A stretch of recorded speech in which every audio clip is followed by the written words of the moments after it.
Welcome, ladies and gentlemen, to the Film Club Podcast, where every month we deep dive into different aspects of cinema, directors, genres, actors, or franchises. It doesn't matter because it's always fun at the Film Club. I'm Dean. I'm Becky. And this month we are going through the... Nosferatus. Nosferatus, not the franchise, but a series of remakes over 100 years. A series of Nosferatu. A series of Nosferatus. And the longest month of the year, because it feels like it's been a year. Yeah, it's been a rough go. Yeah. But we are talking about a movie that came out recently, directed by Robert Eggers, Nosferatu, not Symphony of the Night, not The Vampire, and the only way to do this is... Don't call it a comeback. Don't call it a comeback. It's been here for years. But the only way to talk about it is with our guest. Why don't you introduce yourself, our guest? Hey guys, my name is Jack Neville. Second time here on the podcast. Super happy to be here to talk about this really cool movie that I enjoyed. And you're our first guest of the year. Ooh. Yeah. Is there an award for that? Technically. Hey, listen. You know, I listened to that end of year episode, and I didn't realize how much this guest thing was like a competition. Yeah, It is. We're a little surprised. Okay. All right. We Duly noted. We didn't realize it was a competition until like August when people were just like, did I get the longest episode? You mean no, when not yet. Thomas just revealed all the secrets, everything that we didn't know? He's like, yeah, everyone's just talking and trying to one-up. I'm like, oh, okay, so it's a competition. There's a secret group chat of being like, can I be the first 4-hour podcast episode? And I'm like, dog, I have to pay for this time. Look, see, I love a good competition, but I can't be involved in that. in that, like, the longest episode one, just because I know your listeners are busy. You know, they have things to do in their lives. I mean, that being said, we're probably going to go a very long time here, and I'm going to look stupid, but we'll see. You're not going to look stupid. But yeah, Nosferatu, directed by Robert Eggers, is what we're talking about today, which it's still in theaters. Usually we don't get a chance to talk about movies still in theaters. But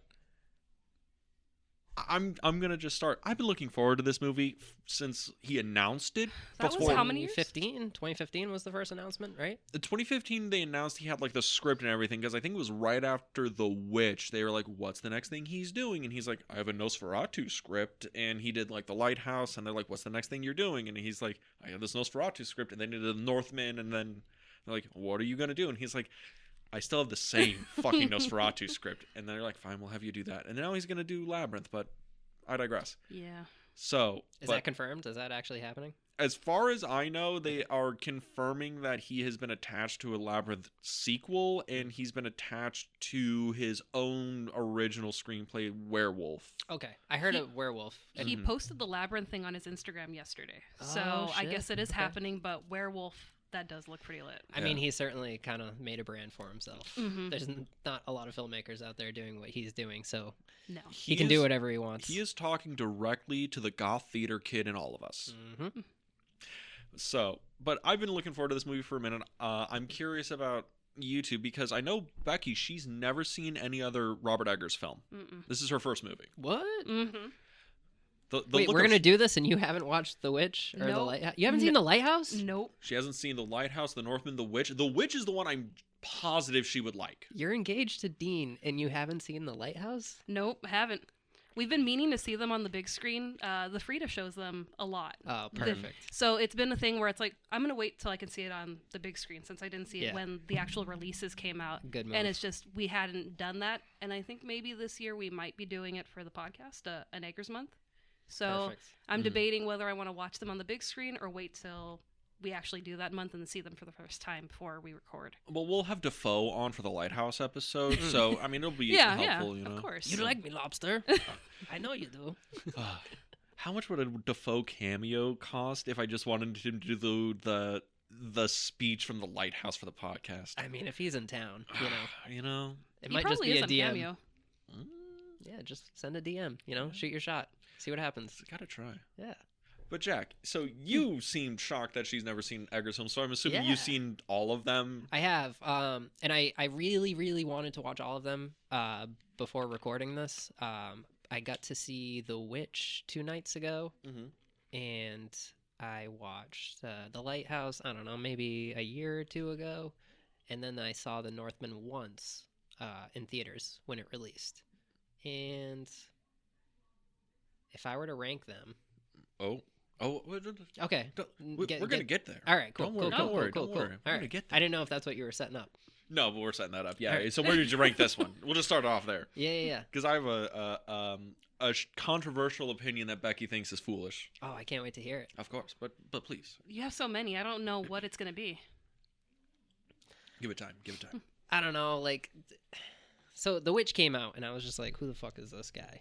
You know, like, who did this? Who's responsible for this? It has to be a guy who's like worked 20 years in like indie films and finally has his shot, right? And it's like, oh, it's his first fucking movie. And somebody who certainly just does their research. You know, I've spent a lot of time in Salem, Massachusetts, and kind of studied the history of the Salem witch trials, the language that they spoke. This movie is so spot on. This movie is so authentic. It's so real. It's so incredible. The performances are amazing, and yet it's so simple. Yeah, it's a one-room horror film, basically. It's Or I guess not one room, but like a bottle movie. It all takes place on like a little farm. yeah, it's all, like if you told me they shot this in 2 weeks, it's believable. You know, long days during those 2 weeks, but I really like The Witch, and when The Lighthouse came out, I had very similar feelings about it. Mm-hmm. Just being a kid from New England, understanding like that folklore, and that one was the one that I was just like, oh shit, this is even more authentic. Like, this is a step above The Witch in a lot of ways, with two great performances from you boys. Yeah, Robbie P and Willie D. You know, those guys just killing it. Mm-hmm. Yeah. And then I saw The Northman. And you being Viking and doing a lot of research and personal connections. Knowing, not, you know, I saw The Lion King. But I thought it was fine. You know, I enjoyed it. I didn't hate it, but I didn't feel the same way that I felt after watching The Witch and The Lighthouse. Mm-hmm. But it was good. Like, I'll certainly revisit it. I remember it being having some good performances. It was just like such a step above. And I remember feeling too that like, damn, I really don't. And Nosferatu kind of said that this wasn't the case, but I really was worried about him becoming somebody who, you know, you give them millions and millions of more dollars than you did in the past, and like it just kind of becomes shit after that. Yeah. It this is an analogy I think works. It's like almost the Tim Burton effect, where they keep giving him more money and he doesn't evolve as a filmmaker. He just creates a more big Tim Burton aesthetic that he slaps on movies. Yeah. You know? Except for Sleepy Hollow. Well, that was, you know, That was a good one. perfection. But what about Dark Shadows? Or We don't talk about that. Or Planet of the Apes, or any of the other Tim Burton movies where they're just like, let's give Tim Burton more money and an IP. Like, I see what you're getting at. You didn't want Robert Eggers to just like, let's give him $200 million so he can make the goth theater kid version of, you know, Star Wars or something. Totally. So when Nosferatu, you know, when we knew this was happening eventually, but then as the months went on, we started hearing news of casting rumors and things like that. And I remember hearing Anna Taylor-Joy was originally going to do this. Mm-hmm. I have a question about that, because she was like the original choice, because I think she's been in almost all of his films up to this point. Yeah. She was in Northman, she was in The Witch. And then she had to pull out. I think it was because she was doing Furiosa, and that shoot just went on forever. Yep. But Understandably. Then, yeah, you know, George Miller's like, if anything, but he's like, he takes his fucking time. But he casted Lily Rose Depp basically off a insanely good audition. And watching this movie, I'm curious about the Lily Rose Depp versus Anya Taylor-Joy, which would have been the better movie. Lily Rose Depp. Mm-hmm. Really? 100%. 100%? Yep. 110%. You're looking at me with those like aggressive eyes, but I'm just saying. I'm trying to roll my eyes back and stick my tongue out, but you know, nobody. I don't think Anna Taylor-Joy can do that. I don't think any of us can do that. Look, I think Lily Rose Depp can only do that. No, don't get me wrong. I think she's going hard as a motherfucker. I just remember in the theater when she started having her like moments, right? The big moments, people were like snickering and giggling, and I'm like, Ah, shit. Because they don't Okay. fucking get it yet. man. They just don't get it, Dad. This is cinema, guys. Yeah. Cinema. Yeah. Yeah. Because that's the thing. I think people were talking shit about Lily Rose Depp's performance in the movie because how when you're gonna do a possession scene and you're not gonna use CGI, it's gonna look a little funny, you know. So I was just wondering if it's just like, okay, if it was it literally like Robert Eggers wanted this, doesn't matter who you put into it, it's gonna look kind of goofy. I mean, I don't. Does it look good? Do you think it looks goofy? There's a couple of faces that she makes where I'm like, okay, that's a little funny. But the rest of the time, I'm like, oh no, this is scary. Dude, you know, like I just before I moved here, I worked at in a program with kids who couldn't be like in a public school setting. Like they had a lot of cognitive issues, Yeah. and we just were counselors there, Yeah. and we helped these kids through. But working there, you know, you saw these kids on their worst days. Mm-hmm. You know, physically, emotionally. Some, you know, have very similar seizures that Lily Rose Depp does in this. Mhm. Like, I've seen these things like for a long time, and watching her performance, I'm just like, you look exactly like somebody who's going through a serious mental breakdown. Mm-hmm. Somebody on their worst day of their life, and you are crushing it. And not only are you crushing it, but you're doing this Mm-hmm. while Willem Dafoe is screaming at you. The camera's going to twist, so you need to hit your mark Yeah. at a certain point, and you need to just nail this, and she does. Oh no, she nails it. I think the funniest is when she is with Thomas and they're having that big moment, that fight. And that's where it was kind of making me laugh because it was reminding me of Ash's girlfriend in The Evil Dead. Yeah, When Linda? she's going back and forth in between, you know, save me, and then she's going back into the possession, and I was like, that's what you're reminding She's me. doing Yeah, she's Yeah, doing that, she and was then she doing rips her dress, and I was like, Incredible. okay. And then Incredible shit. one of the best lines in the movie, but we'll get there when we get there. Yeah. That was that whole scene. I was just like, fuck, this is awesome. When you're watching the movie and you're just like, we're that kind of kinky. Oh, okay, I got it. This movie's kinky, by the way. I almost screamed when she dropped that line. I was like, yes, get him. And not that I hate Thomas, but I was just like, yes. But yeah, so the casting and everything's being announced, right? Yeah. Yeah, and as the news was coming, it was just like, Willem Dafoe. Okay. Mhm. Yeah. You know, teaming up back with Robert Eggers. Like, all right, that's cool. And then Lily Rose Depp, I think, was next. And I was like, okay. And I hadn't watched The Idol, but I was very aware of it. Yeah. Did you guys watch that? I didn't Mm-mm. even know that movie existed until after Nosferatu came out. It's, and again, I'm not going to sit here and pretend that I watched it, but I did see that clip that everybody talks about of like that 3-minute shot or whatever it was where she just had to like cry, laugh, do all of these things. I think it was like during an audition. Mhm. And it was just like, holy shit, this girl's got something, you know? And that made me so excited about seeing what she would do in Nosferatu. And then they started naming other people, and then they named Bill Skarsgård. And then I started putting all of this together, and I was just like, wait, all of these people only make fucked up movies. Yes. And all of them are coming together to make like the ultimate fucked up movie. It has And- to be awesome. And you got Nick Holt in there, you know? I love Yeah. this cult. Just doing more vampire movies. He was see- in Renfield the same year. Man's got range. I love Red. Big year for him. You see Juror number 2? No, I'm not yet. I want to watch it so It's bad. on HBO Max. I know it's on HBO Max. Okay, you're looking like Dean. That movie's gonna be. You're gonna fucking hate it. Nah, Is it I good? liked it. I really liked it, you know? And like, I don't know, like my grandfather is really old, so like if he were to direct a movie right now, no matter what it was, I'd probably say it's really good, you know? Like, A for fucking effort. Clint's still putting his pants on by himself. yeah, like, you know, Cry Macho I can't stick up for, you know? But like this I can. You're like, if this is what he's bowing out on, hey, fuck yeah. You go, 92. Grandpa. Yeah, so like just please like have that in mind when you're watching Juror number 2. But I'm just like, wow, you know, it feels like my grandfather just like remade 12 Angry Men with Toni Collette, which I'm totally down for. And yeah, I had a good time. Kelsey and I saw it in theaters No, fucking it actually. for the 6 days that it was in Yeah, theaters. guys, that was the thing. I was like, oh yeah, I'm gonna go see Juror number 2 while it's in theaters, and then it was like, this is the day it's out. I'm looking, and I'm like, the fuck. I live in LA. How the fuck are That's they what he not? kept mentioning. He's What like, the I need to see fuck? Juror number 2. I'm like, where? Dude, for Where? real. Yeah, yeah, Yeah. yeah. And like Nick Nolte did The Order this year, which I haven't seen, but I heard Mhm. that he kills it in that. And then he is in the new Superman next year, right? He's Lex Luthor. He's I Lex, believe yeah. so, yeah. Yeah, So he's having that come up. that's pretty cool, man. Mhm. That's pretty cool. I mean, he like, I wasn't, as like.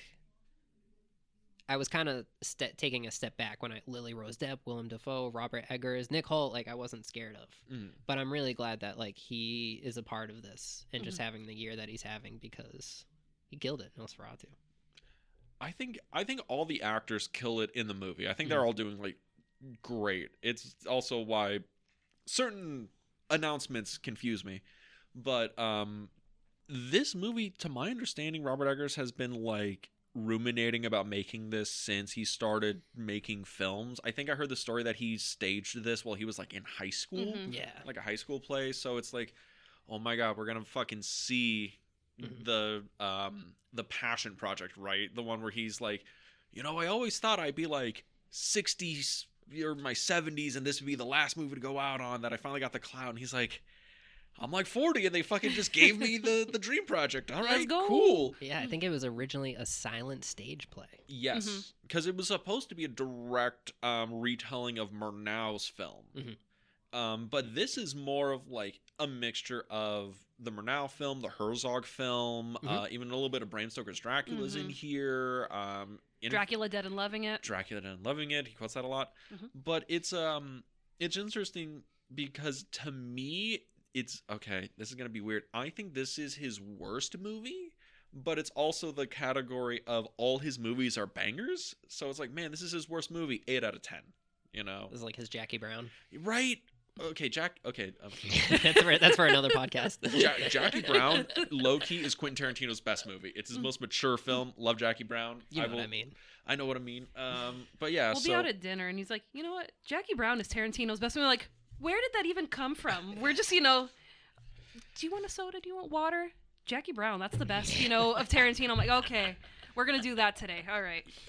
No, the best was after we saw this movie and when we went to dinner afterwards and you had a fucking breakdown in the booth. I didn't have a breakdown. I had a mental breakdown a little bit. New Bev? Yes. New Bev on the Please. 35. And El Coyote for dinner. Tell me about your New Bev experience. First time going to the New Bev. Yeah, our Get first the time. fuck out of here. First time going to the New Bev. First time. Wow. What'd you think? Small theater. Yeah. Very small. Yeah. But it was like really nice. I liked the cartoons and all the Yeah. film, stuff they were showing beforehand. It was also some theaters, you love them because it's like they got the nice screen, they got the nice concessions, they got the nice chairs. But a great theater comes with the audience, and I'm like, I'm looking around, no one's on their fucking phone. Well, because they threaten your life. They threaten They your do life. your life. I'm like, I'm not hearing the bubbling of the bong in the back of the auditorium. Finally a nice. The goths showed up. I was like, I'm home. Yeah, it's like my favorite theater in the whole world. I'm there like once a month. But I will say, people will kill me for saying this, but have you guys ever been to the Vista? Not yet. No. Please go. It's awesome. I saw the Brutalist there last week. Okay. Is the Great Brutalist good? Yeah. Yeah. But it's not like it doesn't need to be that fucking long, Dean. It doesn't. It really doesn't. Dude. Isn't it coming up to like? Is it 4 hours or 3 hours? Because I think 3.5 hours with a 22-minute intermission. And Yeah. like, man, I'm thankful for intermissions. It's a good movie. I had a good time, but I don't know. That's just it. Like, I see no reason to like revisit this. Mm-hmm. I'm glad I went to the Vista to see it. I'm glad I saw it with the crowd that I saw it. But yeah, I mean, I don't know. I like Nosferatu a lot better. I hate doing like my top 10 of the year, like because I just always miss things. Like I still haven't seen The Substance. Yeah. I'm just gonna try to watch that tonight, like immediately. I need to see The Substance.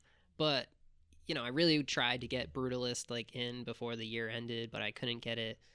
It certainly wouldn't have made it on my top 10, not even my top 15. But I do see it winning some Oscars that maybe Nosferatu should have. Yeah. But the point of me bringing up Vista is, check it out. It's a beautiful theater, and in my wildest dreams, I would love to take the programming and the staff and the audience of the New Bev and put it in Vista. Okay. Both owned by the same guy, by the way. Yeah. Why can't he just do that? Fucking Tarantino, you lazy hack. Get the job done. They do, like New Bev is very like, hey, here, like we'll show Nosferatu because it was shot in 35 millimeter. They did it for this theater. But Vista, you're gonna get more of, like Honora is doing another run at the Vista. We need to see Honora. Yeah, please see Honora. It's pretty incredible. Please. But yeah, let's talk about Nosferatu. yeah. Sorry. I just looked over and I'm like, fuck, we're like 20 minutes in and we barely talked about the fucking movie. Yeah. So yeah, Nosferatu, right? We've been building up to it. But needless to say, hype for this movie was pretty fucking high, right? You went Christmas night. I did. I went Christmas night and I went again like 3 days later to the New Bev. So I've now seen this movie 3 times. It's good.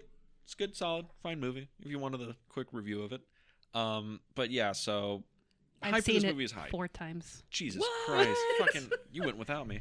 But yeah, but this, Yes. yeah, but this movie, like, hype for this was off the charts. Going in to go see it at the New Bev, because you saw it in I saw it in the first time seeing it. I went with my good buddies Dalton and Chowda. We call him Chowda because growing up he looked like Chowda from Monster House. You got so New England when you say Chowda. Yep. We went to Somerville to see it, where we took advantage of our AMC Stubbs Pass. Both coasts, I use it. Nice. Hashtag sponsored. Yeah. No free ads. And had a good time. Was very distracted by one element of the film that I'm sure we'll talk about. Yeah. Maybe something that it's nominated for. And then I flew back here, and my very good friend that I grew up with, Vinny, who we always go to the New Bev together, him and I went to go see Nosferatu for my second time and his first time. So are you up to what? Only 2 watches or 3 watches now? Just 2. Just 2? Yeah, I was supposed to do the Frida with you guys, but Things happen. Pussy numbers, you know. Just because LA went on fire doesn't mean you have to cancel hey, the movie. I couldn't make it. Yeah. Typical Dean. He's like, I would go to the theater, I'm a little scorched, but I gotta watch my movie, man. Yeah. Priorities. No. Safety. But honestly, so Nosferatu though. Yes. Very excited. Sit down in the theater. Lights go dark. Screen comes up. How this movie starts, right? Beautiful. It's fucking great, right? It's Lily Rose Depp just coming out of the shadows doing the fucking prayer thing or whatever. And it's like, oh yeah, okay, we're starting like pretty gothy. Okay, cool. And then the fucking ancient Romanian comes in. I'm like, oh, we start with the fucking vampire too? That's one of the scenes that's going to be etched in my brain forever. Just that curtain and the silhouette on. I'm like, yes. Yeah, I was really nervous. One of the things I was just like, how are they going to do the shadow? Because it's so important. You can't do a Nosferatu movie without the weird shadow hands and everything. Yeah. And when I just saw this, I was just like, oh, fuck, we're in it, huh? Like, this is what we're doing, which is like a common trend to all like first frames, just like the start of a Robert Eggers film. Like, even just like the black screen and the titles come up, you just, oh, this is fun, we're excited. Oh shit, like now we have to watch this and like do this together. This is fucked up. And Nosferatu opens up that way, but in a very, very beautiful way. The curtains, the shadow, it's really cool, and I thought it was respectful but original. I love the sound design going in from it, because I noticed this watching it, that the beginning of it has the old like silent film style like titles and everything, and if you're listening to it, it's like that's just the sound of like a dead like record just running in the background, and it goes for like 10 minutes Eggers or whatever, and I'm like, okay, oh this is neat, okay, cool. I love all like the technical aspects of this. I mean, I can get this out of the way. The cinematography of this movie is beautiful. Yes. Like all the technical stuff, the production design, makeup, everything is fucking great. I think the only thing is that the plot, because we've talked about 2 other Nosferatu films this month. We have. The plot of this film is still just Dracula, guys. It's still just Nosferatu. But the little things about it that are different definitely pique my interest a lot more, because in this one, the Ellen character is like totally different from the other two versions, right? Like she's not like Isabella Adjani from the Werner Herzog film. She's a lot more horny in this version. Yeah. Yeah. You said it. You said it. Yeah. At what point would you key in that it's like, she's horny? Was it 3 minutes into this film? As soon as she comes into frame. When she comes into frame, crying, and that she's woman's thirsty. Like, Yeah. she's like, please, Dark Lord, I need some cock. It's Please. 16:30. Please help me out. Please, God. But yeah, do you guys want to go through like a plot by plot or just start jumping around? Because, the plot is just fucking Dracula, right? Guide us, Dean. Whatever you want, buddy. I hate you guys so much. Direct us, Dean. You are Director Dean. Come on. You hate this, really? No, it's kind I of mean, great. I'm sure we're going to try to stay on, on theme. as much as we can, but we're going to jump around.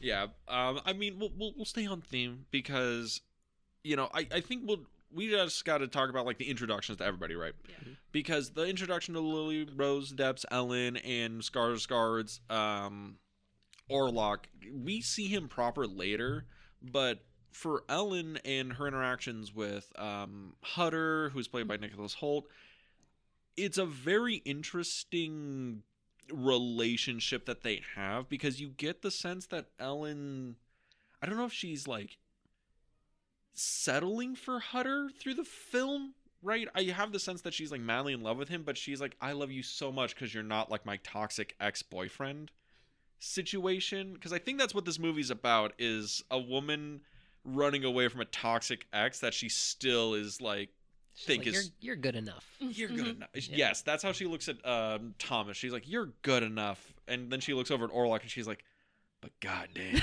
Yeah. That's son of a bitch. Again, this movie is horny. It's the best thing I can describe here. Yes. Yes. But, the opening of the film, your thoughts, I guess up until Hutter leaves, right? The introduction to Ellen, to Knock, to Thomas, all that stuff. Greta. What are we thinking here, Because we have Kraven the Hunter in this movie. They're just throwing people in this film. He was fine. He was fine. Yeah, he was good. You're here. I know there's a reason for it. I don't hate it. But you're not, who I'm looking at and who like my full attention is on. Mm-hmm. But yeah, I mean, incredible introduction, like incredible opening, very Eggers-like. Really just kind of gets us prepared for what we're about to see a little bit through the curtain, if you will. You're saying that Eggers-like. I wonder, how would you describe the Eggers style, I guess? Uncomfortable, yet beautiful. Uncomfortable, yet beautiful. Yeah. If that makes any sense. No, I get you. I guess, Becky, this is your first Eggers movie, What were you thinking, now seeing the movie start, right? Because I know you were maxed hype, but you were maxed hype because it's a vampire movie made in the year of our Lord 2024 or whatever. Hell yeah. So this could have been like 10 Anything. 10 minutes of Bill Skarsgård jumping around in a little cape, and you'd have been like, perfection. It's cute. It's cute. But what are you thinking, Wasn't expecting the opening orgasm, but hey, I guess that's what I looked at Dean and I'm like, what the fuck? And he's like, it's all right. It's all right. When I say Eggers-like, I also feel like that also means we're just going to throw sexual things like wherever we possibly can. There is gonna be something to do with either dicks or asses in the movie. We're gonna see it. It's gonna happen. It happens. It does. It does happen. I think Nicholas Hoult went home with one of them. He did. That was my Christmas morning. He posted it Christmas morning. I'm like, there's a Orlok dick in this movie. What? And then Dean's like, I had no idea. He's like, I haven't seen it yet. He's like, I'll let you know. My man is Lex Luthor, but that's not what we know him as. Correct. We know him as the owner of this. Orlok's dick. Yeah. That was so fucking funny because, like, we get to see Count Orlok naked in the movie, right? Yeah. But it's like a quick, like, oh my god, he's standing up and he's naked and there's his dong. Becky texted me that of like, oh my god, Nick Holt's like showing Orlok's cock on Instagram. He Like, was. And she's like, is it in this movie? And I'm like, I'll let you know. I go see the movie, and it's like that one scene. And then she's like, well, his dick. And I'm like, it's all over the film. Like, he is like whipped out. He's hard through most of the movie. And I'm like, there's no fucking way. No, absolutely not. It's very similar to End of Boogie Nights. Yeah. Just like, oh my god, it's the end of Boogie Nights, and Orlok's just like, all right, let me just. You're a fucking star. You're a star, you're a star, you're a star. Yes. Why couldn't they get Mark Wahlberg to do this? He's in that Mel Gibson movie. He could have been in this. God. He's busy. Like him and Anna Taylor-Joy were too busy for this. Oh god. Was Anya Taylor-Joy also the only person that couldn't be in this? Because I'm thinking about it because I thought they were saying like Harry Styles was going to be Yes. Hutter at one Yes. point. Harry Styles was the other one, and And then Skarsgård was supposed to be Hutter too. ooh, And yes, I did hear that. Yeah. And then I also heard, who was it? Daniel Day-Lewis. They like Oh, they God. like just threw it out there and shot their shot and said, "Hey, do you want to be No. Orlok?" Okay, I would be one. It's Daniel Day-Lewis, so obviously that would have been nominated for a fucking Oscar. Yes. But the other part of me is just like I wouldn't. You wouldn't be safe on set. Daniel Day-Lewis It'd is be- full method. He would try and eat you. It would be Shadow of a Vampire. Yes. He would shout at him. It's like that fear. It's like, oh, with great power comes great responsibility. You can cast Daniel Day-Lewis as an assassin in your movie, but he will try and kill the president. That's just gonna happen. Anybody. Anybody. Anybody. God damn. They can't cast Daniel Day-Lewis as a Jedi because he will actually start moving shit with his mind. Yeah. It's a dangerous world. How is He he has the doing Force. this? He does. My boy. God. But yeah, what the fuck are we talking about? I'm sorry. I'm like all over the place. This movie's great. Okay, so Lily Rose Depp doing a fine job here as Ellen, right? Yeah. And then we have Nicholas Hoult doing a great job as Hutter. We have the guy playing Knock, who I don't know that actor's name. But he was great. He is Yeah. great. Yeah. Oh god, the scene. Okay, the scene with the pigeon. Simon McBurney. Simon McBurney. That man could eat a pigeon. Yeah. I don't know how Hutter would have wanted to work with this man. This Knock character. He is terrifying. Also, that office had to have smelled with all the dead animals in his desks. Those were the times, though. Those were the times, Dean. Those were the days. Yeah. There was no HR back then. Could you imagine? I'd like to report my boss. Yeah, he's eating pigeons. Could you imagine? This is a really your- toxic workplace. You're fucking Hutter, and you're just like, walking to Knock's office. He's like, I will send you to the Carpathian Mountains, and you will deal with this old count and blah blah blah. I feel I would have had like follow-up questions, being like, okay, Zillow, bro. Zillow, like, I love that in context. Fucking, this is all happening because fucking Orlok can't just use fucking Zillow. Yeah. He can't just go online being like, I like this place. Yes. Los Angeles, 1 bedroom, 800 square feet, $3,200. Too expensive. No pool. No washer dryer hookup. I'm out. I love how all this monster destruction, the plague is like, looks like fuck. Beachfront property for my older retirement years. I don't want to stay up here in the mountains. I'm too old for this shit. What's he doing up there? Is he just like placing sports bets? Like That's Jordan Love plus 150 passing yards. You know what? Let's just cut to the fucking chase and just talk about fucking Count Orlok, right? What's Orlok's deal? Because he's ancient, centuries old vampire or whatever with a mustache and a deep voice. What does he do all day? I don't know, man. I'm trying to figure it out. He's not on Zillow. He's not on FanDuel. He sits up there and he's just like, I will learn to roll my R's. Yeah. And that's all he does all day. Because his voice, right? Because we've heard his voice from the beginning of the movie or whatever. I guess Bill Skarsgård just was like, I'm just gonna ruin my vocal cords to do this, and I'm like, dude. Worth it. worth it. Worth it. There was no AI used there. Nope. Hashtag brutalist. Is that the thing now? Brutalist used like AI for something? Apparently. I don't know. Uh-oh. I couldn't tell. in the 3.5 hours. I couldn't tell. But, you told me that Bill Skarsgård hired a opera professional singer to be his, like, vocal coach for this, and I believe that. That's cool. Yeah. Yes. Sorry. Yeah. I was like, you're looking at me, and I was like, oh, I guess I will respond. Yes, that is cool. It's just, he's a real actor. He's a thespian. Not that Adrian Brody's not. I just know that that's a tough language to learn. He won one Oscar. It's fine, Bill Skarsgård didn't even get nominated for any. Which he should have. Cowards. Fucking crime. Cowards. Okay, Lily Rose Depp, we're in agreement, should have been, like, nominated. Hell yeah. Dude, look. If Ariana Grande got nominated, come on. Ariana Grande needs to get nominated for people to continue to watch the Academy Awards. I truly believe that. But I'm still mad at her, so. I mean, look, I knew Lily Rose Depp was not going to be nominated for this, and I knew that I would be upset about it. Yeah.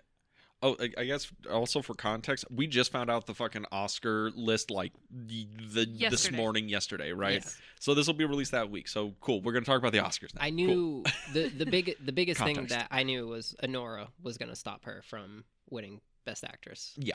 Mm-hmm. It's just, and rightfully so, because Honora's great. But I heard it was going to be Honora and The Substance were going to be the two that were like, those are the two that are going to fight for Best Actress, and everyone else is just going to have to like I mean, that's figure why it out. I don't think horror lovers like us should be disappointed about Lily Rose Depp being snubbed here. Because we shouldn't, but the Academy should, come up with the times and be like, no, we have to acknowledge horror. Horror has, we do, and it's very important because time and time again, every time something happened in the world and the box office was in trouble, horror movies came to save it. I mean, that's even the context for like Nosferatu, because the original Nosferatu was right after World War One, and then Herzog's Nosferatu is like 70s Germany right after they finished officially finished rebuilding after like the fall of Nazi Germany and Vietnam. In Vietnam and everything going on with there, and then Nosferatu is right after the COVID pandemic, like all the other stuff where it's. Can't wait for the next Nosferatu. Okay, we're gonna have to come back in 50 years and record. Will you guys invite me back on? Yes, we will. All right, everybody. So we just got out of the nuclear wasteland of World War III, and they released another Nosferatu. It's like fucking clockwork, guys. We're all in our 80s. It's cool. We can stay cognitive the whole time. But that's the thing, because I am pretty confident that Demi Moore is going to win for The Substance, just based on the campaign that I'm seeing. Mm-hmm. Yeah. And that being said, I haven't seen The Substance yet, and I need to see it immediately, and I will. But this is great for horror. Like, they are acknowledging not only horror, but body horror, for what I understand, for what is The Substance. And it's 3 horror movies and 1 Academy Awards. Alien Romulus, right? Romulus, too, Romulus is another one. I think it's 1, though, that they're nominated. It's like but visual still, effects. But it's like, we're That's finally cool. getting there. There's also the thing, like, Longlegs was the big fluke indie hit of, like, most of the year. Yeah. Hey, Dean, I wasn't going to say it on your podcast, but Longlegs should absolutely be nominated for that. Can Nick Cage just win a second Oscar, please? Listen, man, in my wildest dreams, I would love that, but we can't have nice things. No, we can't. But no, I agree. I agree with you. It's like, Lily Rose Depp, it's a hard category. She was the dark horse of like, okay, she's probably not going to get nominated. Whatever. It'd be nice, but she would have been the last person on the list, right? But Skarsgård in supporting actor for Orlok, that I thought was like, guys, he destroyed his vocal cords. He wore a fake dick. He lost the weight for the role. Those legs you see at the end, that's actually him. Completely atrophied, like all skeletonized. A thespian. I would have loved to see it. It's just interesting that there's no acting nods for Nosferatu at all. I think that's interesting. I had the Ellen moment when she rips the dress. That was my day yesterday. I was just like, lost it. I would have loved it. I would have loved for it to happen. We can't have nice things, no, Becky. We can't. I try to be optimistic and hopeful, and the Academy just continues to break my heart. It's okay. We'll get a good one soon. I'm literally over here being like, I thought those two, they were the dark horse, but it'd be nice, but it's whatever. I don't care. Well, you're the eternal golden retriever. It's a beautiful day. I love the day. It got cinematography nods. I'll take that. Shit. But we need to lock those down. Production nods. It needs to happen. What do you guys? I don't want to move. I don't want to speed it up here, but Oh, you can talk about whatever you want. Is it? Do we think it's going to win anything? The ones that I would like Stone Cold Lock of the Century, because I guess the Academy doesn't want to nominate Dune 2, is like the production design and like makeup is the ones I'm like, those have a really good shot. Let's talk about makeup for a second. Okay. Yeah. So the makeup. Bill Skarsgård. Is he alive or dead? I'm just going to say it because we haven't yet. The mustache. Okay, yeah, I was going to try and see if we can get through this without talking about the mustache, but yeah, the mustache. Why do people hate the mustache? I don't know, man. I was very I liked it. I was very confused and distracted the first time watching it. But you know, afterwards talking to people and you know, seeing, because of course after I saw this movie I just went online and just went down a Eggers interviews rabbit hole, which if you haven't gone down that hole, I recommend it because it's pretty awesome. It's better than the History Channel. He's pretty spent, you know, and he's just very like, I don't want to be here to the majority of the people that are talking to him, and it's fascinating. My favorite was the like right after the Lighthouse interviews where he's like, this is the fucking 40th interview. I'm going to tell you that yes, I read every single Lighthouse log of that decade and copied their language to get it right. Why, yes, Willem Dafoe learned that whole monologue in a day. Yeah, cool.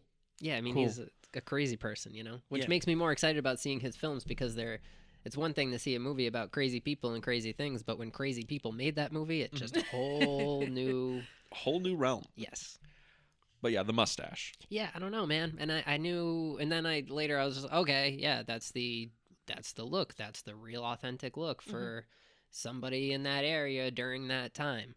I'm not going to argue with them. It's also a thing because in the original book, Dracula had a mustache. Yeah. Did he? Yeah, it's all a really weird thing because I was like, wait, Dracula had a fucking mustache in the book? Mhm. Looks back at like the entire canon of Draculas throughout history, and I'm like, Christopher Lee rocks a mustache once in one of those shitty Italian ones. What the fuck is this? But yeah, apparently Dracula has a mustache in the books, so I'm like, okay, I guess you get the pass. But the mohawk, though. The weird, like, Skrillex-esque mohawk. Yeah, of course there's a fucking 15th century painting that backs it up. It's Robert Eggers. You know, he has a million of 15th century paintings to back up his reasoning. But it's like, his look is weird, right? He's a weird dude. I don't like.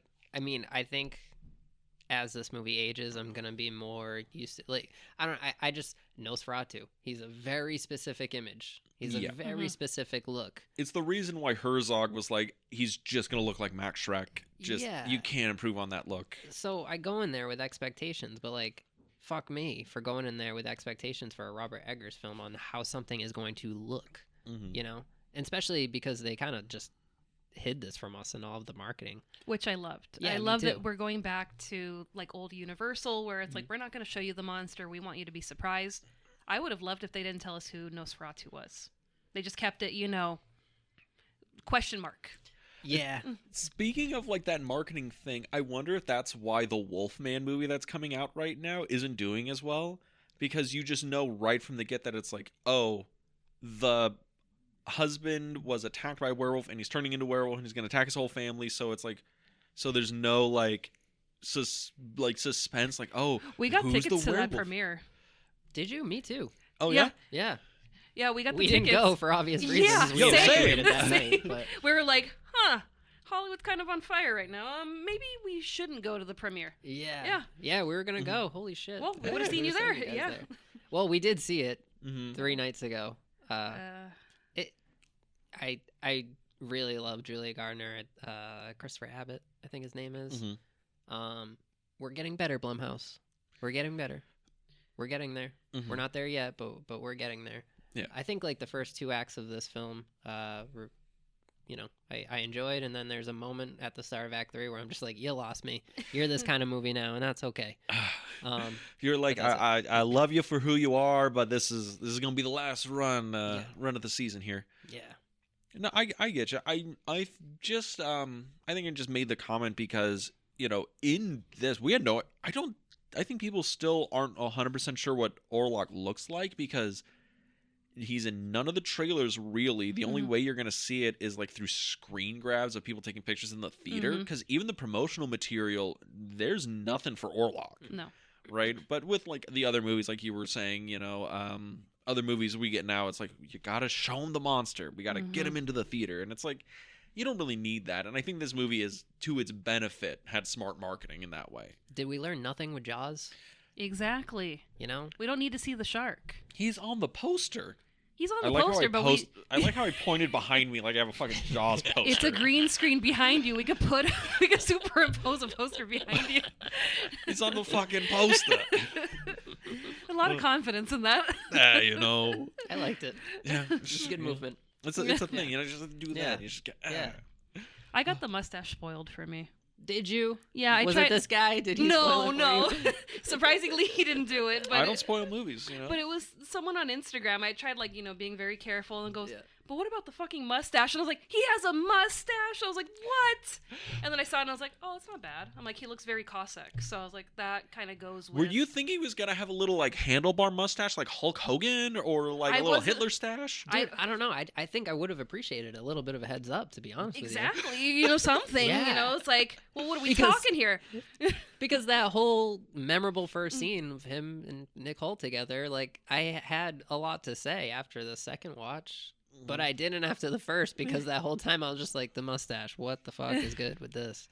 Okay, I get that because you're seeing it the first time and that first scene when it's like Nick Holt and fucking Orlok, they're in the room and he, I love that scene. Hutter finally shows up and he does the whole like, Orlok walks out of the left side of the screen and just immediately appears coming into the right with the wine, just like, that's like fucking Bram Stoker's Dracula. And like, oh yeah, like he like reality doesn't work here. He's like mystical, and fucking Nick Holt is one of the great actors of playing pants pissingly terrified. Yeah, he's our new Scream King. Oh shit. Okay. I like that. Coin the term. Boo. Write that down. Get some T-shirts. Send it out to the Patreon. I can't because I've taken it off of Instagram. Shit. Also, get us a Patreon. But yeah, the whole thing with boss. But yeah, like he is playing pants-shittingly terrified through the whole scene, and you have that fucking deep, gravelly voice with the weird breathing shit that Bill Skarsgård's doing. And his voice is like really what's selling it and what makes him like scary. But I love there's an explanation of like why he breathes like that, and it's like, oh, the reason why Orlok breathes so like heavily and it sounds creaky and weird is because he's been undead for so long and he hasn't seen anybody in 100 years, so he's not used to using his lungs. And I'm like, what? Jeez. Wait, you guys really did your research, huh? That's the thing where I'm just like, I didn't need an explanation. You could have told me it just sounded spooky, and I would have been like, yeah, valid, right, fucking Slay King. But he's like, no, this vampire wouldn't have obviously. Like, how did you not see that coming? I appreciate that about Eggers because I think like a lot of his movies, Nosferatu probably being the biggest one, is something that even like something like The Shining. It's like every time you watch it, you're gonna find something new. Yes. Some sort of like, oh, that's why this is happening. That was like, I love watching these kind of movies with my good friend Vinny, who we went to the New Bev with, because he's just like super smart with like the folklore and all of those things. So he's explaining to me like, yeah, they're using metal because back then like the wooden stakes like weren't a thing. They wanted to nail them down to the ground because the undead was just undead. They'd be able to get up, so you want to nail them to the ground with metal so they can't get back up again. That's why they're using metal here. And I'm just like, oh shit, like little tiny facts like that, we're just going to continue to learn the more and more. I thought that too. I was like, no wooden stake, we're going metal. I'm like, okay, that's cool. Yeah. And I just like, I don't know, Eggers is like kind of that dude. Not like, he definitely has like I'm not comparing them, but like a Stanley Kubrick thing where we're just going to continue to like question a lot of this shit and maybe have answers, maybe not. Yeah. But to play off of you see something new every time you watch the movie. I've only seen this on film on the big screen. I didn't get to see it digital like you did. So watching it on film, it was a lot darker. So that whole scene with, Thomas and Orlok for the first time, we see him, but we don't really see him, and it's because the film's kind of dark, so it kind of conceals him. So once we got it on digital, and I watched it 3 times in like 48 hours. She has a problem. I have a problem.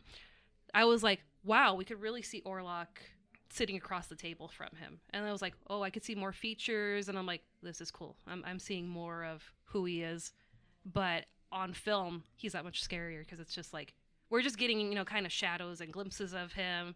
But it's like, no, I like being able to see his character through the screen of digital, where it's like, wow, I can really tell all your features. And you're just, yeah, I'd be terrified. I mean, I wouldn't be in the castle to begin with. You don't want me to go on this trip? Not going on the trip. Not even if a carriage with nobody in it came to pick you up? God, I am so mad. I tried to get us into the Hollywood Forever Nosferatu experience, where they had like all the props from the movie. Oh, God. Didn't work out. They did that? They did that. I'm so mad I couldn't get us into it. She's so cute thinking I would have gone there for that. Are you kidding me? I would have gone by myself. It was for my birthday. I would have gone. But they did something on Hollywood and Highland. They were doing like a merchandising event. And I just happened to like be sick with a cold during that time. And it's winter. But they had the carriage out on Hollywood and Highland. They closed one of the streets down. They had fake snow and you could pose in front of it. And I was like, oh my God, I could have seen the carriage. But yeah, I would hop in that carriage and go for a ride. Yeah, totally. Okay? I love you, Becky. You were getting married, but are we? Watching slasher movies with you is one of the worst things because I'm like, oh my God, like they're gonna be like stuck in the cabin or whatever, and you're like, I want to go to the summer camp, but I wouldn't have gone. Why? It's like that's where serial killers are. In movies, you're not. We can't go to like summer camps in real life, you know. We're too old to go to summer camp. Well, you know what I mean. Why are you trying to go to summer camp? You're 30. We're like driving somewhere. It's like, oh, I can take this like dirt road or whatever. Get there. He's like, no, that's where the serial killers are. That's where the Hills Have Eyes are. And you're like, my family lives where they filmed the Hills Have Eyes. I'm like, there you go. They do, yeah. It's up in Victorville, but yeah, no shit. Yeah. Okay. Side tangent story. My cousin lives like, you know, in Victorville or whatever, and when he was driving home, they would have a old school drive-in movie theater, but it's been like abandoned for whatever. So it's like the old screen, everything's like all messed up. And literally on the other side of that highway is the hills from the Hills Have Eyes where they filmed all that shit. So he's like, sometimes you're driving, you know, late at night and it's like the sun's going down and then it gets really dark and you look over and you see like this just dilapidated, destroyed, like drive-in movie theater from like the 70s, and you look to the other side and you see some homeless people setting up camp over in the hills where the Hills Have Eyes, and he's like, yeah, let's just like go to 90 on this highway, Don't get the take fuck that road. out Exactly. of here, you know. See, you're knocking me for watching horror movies and from learning the things that they tell you in the horror movies, and Dean's like, let's just test luck and see if we survive. And I'm like, well, you want to go on a castle tour? I'd go on a castle tour. Let me ask you this.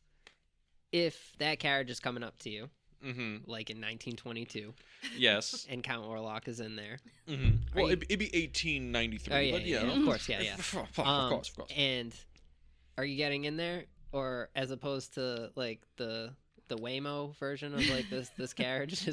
Because I did see an Eggers interview where they asked him like, so why didn't Count Orlok pick him up like in the original? And he was like, well, you know, I just thought that was stupid, so we didn't do that. He was working on his drip at home. He's like, should I wear the outfit with the hat, without the hat, the fur coat, no fur coat? I know he would have never, like, none of the filmmakers involved in this would have done this, but I wanted it to be a thing where it's just like you see the Uber sticker on the back of the carriage. Like, I know. 5 stars. 5 stars. I would have loved to have just been like, guys, just one gag. It's like, boom. No, it's the lift sticker, like right there on the side of the carriage. No, it would have to be like the lift cars now, where they have the big advertisement on top of the car, the neon sign. Yeah, like a skincare brand or something. or instead of like the fucking score as Hutter's riding in, it's just playing like some like pop music, you know. And there's the guy being like, "So, how long are you in town for, man?" You know, oh, cool. But yeah, That is such a good scene, by It's the way. a beautiful Yes. scene, but again, my first time watching it, I was just like, where the fuck is he? Dude, he's at the fucking crossroads Yeah. with Satan, and then there's a carriage, and it has a dreamy quality to it, right? does, I was and like, I want to it's live in great. that scene. Yeah. It's just amazing. Shot during the day, I heard. Yeah, it's Yeah. all day for night shot, Yeah. Mhm. which it goes into the like really dreamy aesthetic and quality a lot of the movie has, because once Thomas leaves where Germany place, it gets Wismar? Wismar, yeah. Wismar? It gets like really surreal in a lot of ways. Like stuff starts breaking down and stops making so much sense. Like basically once he gets to like the village is when it really starts being like, You sure, bro? you sure? You sure you want to come in here? Oh, that night, right, where he's just like, oh man, it's fucking 3 a.m. Is that a naked woman on a stallion they're leading to the graveyard? I'm bored. Let's go follow them out there, see what's going on. See, like, would you get into the carriage is one thing. Would you follow the procession of No. people with torches with a naked woman on top of a No. horse? But would I get in the carriage? Absolutely. You're doing this so you can be financially stable. Yes. You $50 is $50. know? Yeah, you know? that's it. I will never financially recover from this. Yeah. Or it looks like, I bought that fucking house. I will never financially recover from this 23-year mortgage locked Why in. did I buy this? Carol fucking Baskin. 15% interest rate. What was I thinking? Nobody told me about homeowners insurance. What is this HOA they speak of? God. But yeah, so Thomas is there back at home. Ellen's having a fucking meltdown, just like As you do. you know, Love of your life doesn't listen to you, goes out on this journey for 6 weeks, doesn't write back to you. He tried. He had no reception. What do you want from me? He didn't write her a letter that says, There's not "Oh, a single letter. I have this weird thing like on my neck as I'm writing to you. I feel I have these 2 weird bites. They're so Yeah. close.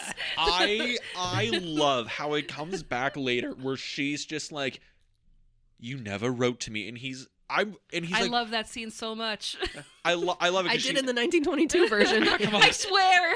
I just love how she's just like, you never wrote to me once while you were gone, and he's just like, but I'm sorry, honey, please, blah, blah, blah. I'm like, why doesn't he just respond with, bitch, I was being eaten by a vampire. Or I did. tried. Yeah, it didn't get to you. I'm sorry. Fucking, it's snail mail. I gave it to. Or you shouldn't have left for the trip for the first time. He's You know, like, when I this- told you, don't do it. Me, I'm dying thinking you left me on red. Yeah, exactly. He's like, it's 1839. I gave it to the fucking illiterate errand boy and hope to God he made it back to you. Sorry, the Excuses, crow excuses. didn't make it there. I swore the crow cocked. Yeah. It's a carrier pigeon. Like, I put it on it and hope to God it made it. You know, that's just how it is. But, yeah, Ellen is having a fucking breakdown, and okay, this is where Lily Rose Depp gets to actually, like, flex, because this is when she starts having, like, the weird dreams and the possession stuff, and Can we everyone's like... Can we talk about the doctors? I had to, like, hit Dean during the movie. And the doctor goes, she's got too much blood in her. And I'm like, oh my God. Really? That's the excuse? She's contorting and she's, too much blood. Yeah. Put her I in a know. corset, tie her down, give her some ether, bitch will be fine. Oh, she's starting to wake up. Let's chloroform that bitch. Yeah, she's good. It was ether, totally medically valid. That... Willem Dafoe. Yeah, too much blood. Yeah, poor girl. All right. She's good. Like, Those were the times. Yeah. There's something there, right, where it's like these men of science, the men, keyword here, being like, oh, this woman's having a thing. Don't worry, I have a penis. We'll just tie her to the bed, give her some ether, bitch will be fine, This woman's gonna stop the plague. This woman's gonna stop, it'll be fine. This woman that's contorting, uncontrollably. Put a corset. Look at her posture. Yeah. Well, a lady of these times. I love how their medical diagnosis is put her in a corset. I'm like, wait, a fucking wait a minute, guys, was that like medical technology or was that fashion? Like, what are we fucking doing here? But yeah, she's like, oh, she sleepwalk. Put her in a corset. Women can't stand up when they're in a corset. It's impossible. Oh, she broke her leg? Corset. But yeah, the doctors, Willem Dafoe and all that, because they get introduced. I actually saw this at the halfway point of the movie, the exact halfway point. That's when Dafoe shows up in the movie. Yeah. Dafoe plays von Franz, he's the occult doctor that knows shit and drinks. Yep. And I mean, I love Willem Dafoe in everything. Yeah. He's wonderful. He's great here. He has all the cats. He also has the Shadow of Vampire reference, being like, would you like some schnapps? Schnapps? Schnapps. But the doctor characters, right? Because I think the other two, they generally drop one of the doctors. Either there's either Seagrave or there's a Van Helsing or whatever. Yeah. But this one actually has both of them, which I think is neat. Mm-hmm. One of them is correct me if I'm wrong, the father in the From Witch, the Witch, right? yeah. I can't remember that actor's name, But he's incredible. He's his got this voice. I've never heard it in my life. It's like English, but it's also dude. deep, like an American. You know? It's very memorable. Yes. Yes. You'll see it when you watch the Witch. What's that actor's name? Is it Severs the Doctor? Yes. That is Ralph Ineson. Ralph Ineson. I don't know him in anything else. He should have dubbed over Orlok's voice. Or helped out with the Brutalist. Oh, God. Jesus. That's the last time I'm going to bash on the Brutalist on this pod. Wait till the end when we start bashing on the whole Oscars as a foundation. And how Adrian Brody should have been in this movie. Yeah. He should have been von Franz. Orlok, yeah. Honestly, Willem Dafoe should have played Ellen. We could have recasted this. But yeah, so we get the Ellen having the breakdown, and Thomas is just having a grand old time with Orlok, but he's passed out on the floor, shooting the shit, shooting the shit, getting chased by dogs. Orlok stealing his locket. Hounds. Yes. But sir, my locket. Closes the door. Yeah, I know what this is. Yeah. But do you guys want to just skip ahead to the scene or what? I don't want to give so many plot points away. It's still in theaters, guys. But we got to talk about the scene, it's right? It's already on digital media. It's going to be released on DVD next month. But the scene, though. The scene. Okay, so I don't know what scene I know. talking about. There's so many. Yes. Well, I'm talking about the scene when Thomas finally gets home and him and Ellen get to have their lay their shit out. Yeah. Great scene. It's to me, it's kind of the best scene of the movie. Yeah. But Lily Rose Depp is something else, man. I'm telling you. That's the one where I was like, okay, so this is the Oscar clip, right? Mm-hmm. Where she gets to go from Thomas, I love you. Thomas, I hate you. Thomas, fuck me. All those emotions. Dude, she just she does something here that's very, very special, on a performance level. And she killed it. She is the daughter of one of the greatest actors we have, for sure. But who's her dad? Jack Sparrow. You got to do the run now. Come on, Dean, you could do the run. Hmm? Do the Jack Sparrow run. The Jack Sparrow run? No, I'm not a dancing monkey. Please, I'm a thespian. This is Johnny Depp's daughter. Yes. Yeah. So, of course, we're going to expect a lot from her. Between this, the clip I saw in The Idol, and all the great things that everybody said, this is just... I don't know if anybody was expecting this from her, after that weird Kevin Smith movie that she did. Oh, that's right, because she was in Yoga Hosers. Yoga Hosers, yeah. That, oh my god. You know what I mean? Did we she was in Yoga Hosers. Did we expect this?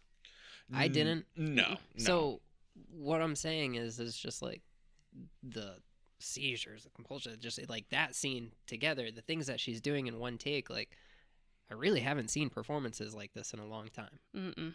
And she's got something special here, and I expect it, obviously, because she's Johnny Depp's daughter, but I don't know, guys. Is it I haven't seen Johnny Depp do anything crazy like this. Now, I'm not saying that she's a better actor than her dad. I would never say that. Yeah. This is just you love Johnny Depp far too much. You were rooting for him the whole trial. You were rooting for Johnny. This is just something that I'm monitoring because the last two things that she's done are very worth noting. Mm-hmm. I can't wait for her to come back for Moose Jaws in the Kevin Smith movie.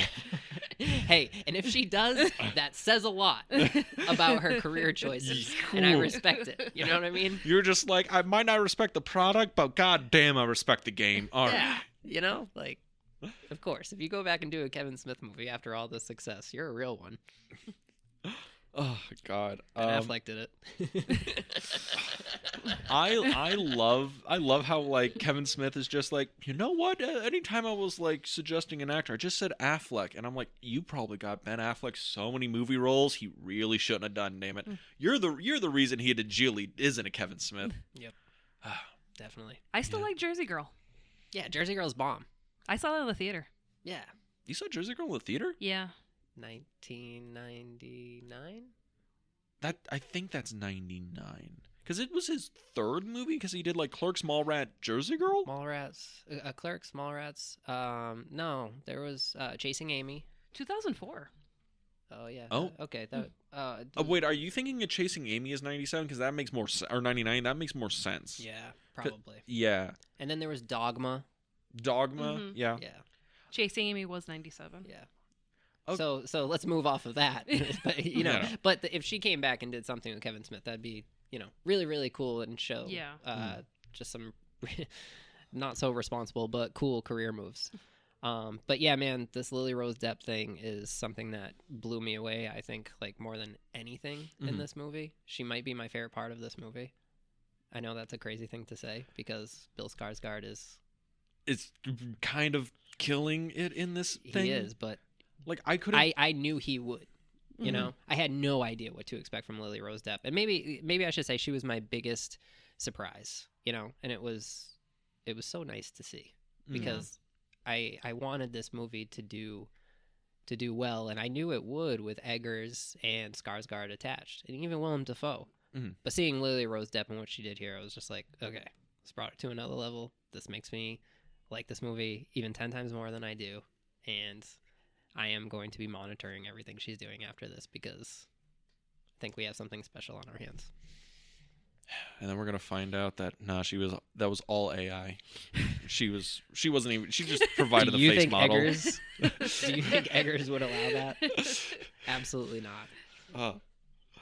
But yeah. So the scene, right? That was the Oscar clip scene for me, and mostly because like what you're saying is, again, I had no idea what to expect from Lily Rose Depp. I basically going into it, I was like, it's a Robert Eggers movie. It's gonna be good, but fucked up. Yeah, and horny. And that scene was the moment when I saw it the first time where I was like, okay, we're hitting all the beats for Dracula stuff. Okay, like everything's cool. I'm liking it. I'm jumping at every jump scare because I'm a fucking little bitch. And we get to that scene, and I'm like, oh, that's right. We got fucking actors in this. Oh, shit.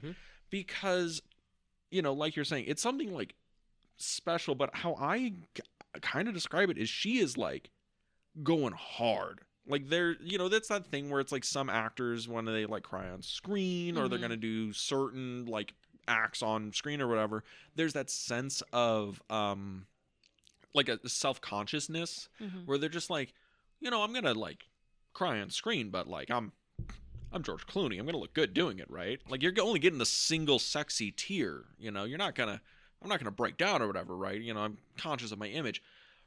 She's like, so can I stick my tongue all the way out of my mouth and also look like I am having the worst orgasm of my life on screen? That is like doing that and then also going straight to like, I'm madly in love with you, Hutter, please don't ever go, and then turning right back around in almost the same monologue to fear and terror, and she's going all through these emotional beats, and then the moment when Tom is like, Hutter's like, I don't know what you want from me, and she like crawls up and almost looks like she's about to like go down on him, and she's like, you could never please me the way he could, and he's like, okay, now you called me out, and then they just like fucking bang, and then I smacked him when she goes, you could never please me the way he could. I smacked him. I'm like, oh my god, I want to be world star. Yeah. Oh shit! Start chanting, He's gonna kick her across the room. I was like, oh shit, Thomas is gonna let her have it, and I was like, oh shit, Thomas is letting her have it. I just wanted them to pause and play the Curb Your Enthusiasm theme after. Yeah. It's like they do that, and then she starts yelling. It's like, yes, Thomas, yes, show him our love. And I'm like, what the fuck is that? It's the thing where I call it like that scene or whatever, because when I'm like thinking about it, I'm just like, oh, that is the entire weird shit of the movie, right? And then she goes, I'm unclean. And he goes, I still love you. I'm like, And then my he's like, God. He's like comforting her. He's like, don't worry, baby. Everything's okay. I know I just like pulled my dick out of you because you started coughing up blood, but like it's going to be fine, babe. You know, a property like Nosferatu and giving it to the hands of Robert Eggers, how did we not expect something like this to happen?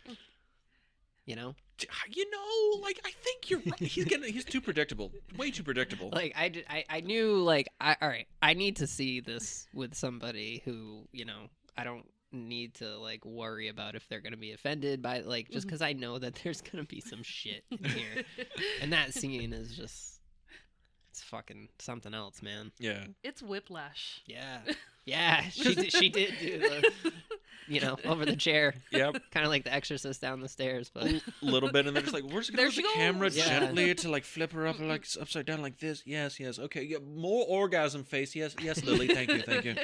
Yeah, keep holding it. Yes. do you want me to roll the eyes again or keep them where they are? It's just like, good, but could you more like rough sex noises, please? Thank you. Yes, you're great. You're doing great, honey. We're gonna break for lunch right after this.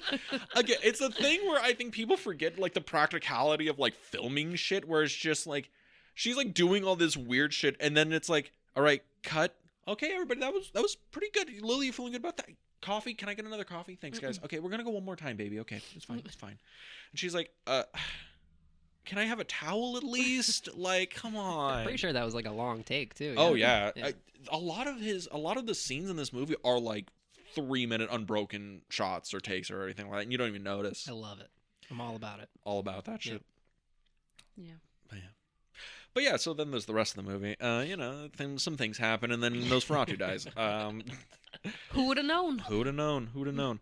But yeah, because the rest of the movie is, again, it's Nosferatu, it's Dracula, right? Yeah. But I think like the really interesting stuff is how they are handling the ending of it, because with the 22 version, it's, you know, Ellen dies sacrificing herself, Hutter's sad, and then Ron's like, oh, closes it. And then with the Werner Herzog one, Hutter is turned into a vampire at the end of it, and he rides off into the sunset, right?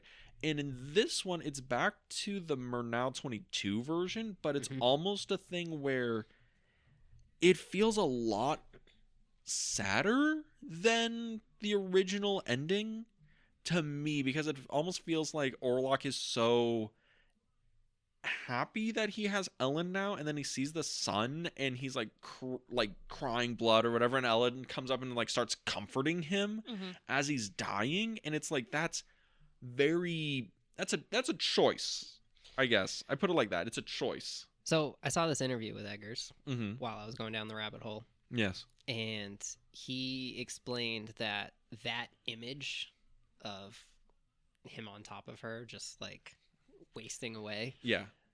was an image that he had and tried to recreate when he was doing the play. Mm. And he was just like, this image is like really why I wanted to make Nosferatu. And not to spoil The Witch, but there's a very similar thing going on in The Witch,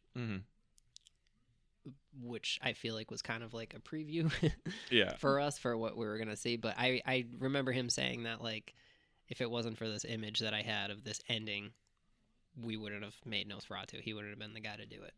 I mean, that's the same thing with like Scorsese when he did Silence, where he was like, yeah, you know, 30 years ago I read the book and then I had this image in my head, and yeah, basically I only made that movie so I can get that one image on screen because I needed to get it out. And it's like, I like that about this movie now, knowing that is like, shit, he was like all invested on this. Like, he just like, I need to get this thing in my head out onto the screen.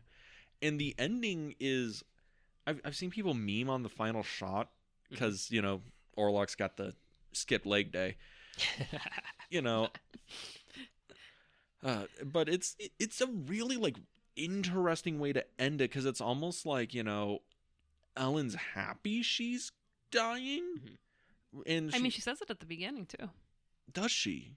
Well, yeah, when she's talking about her dream or her nightmare. And then she's, I was at our wedding and I go up to the altar and you're not there. And Death was there waiting for me. And I held his hands and I was so happy. And it was just like... Yeah, she's already accepted this before the movie's even started. Yeah, Ellen, was ready to die. Yeah.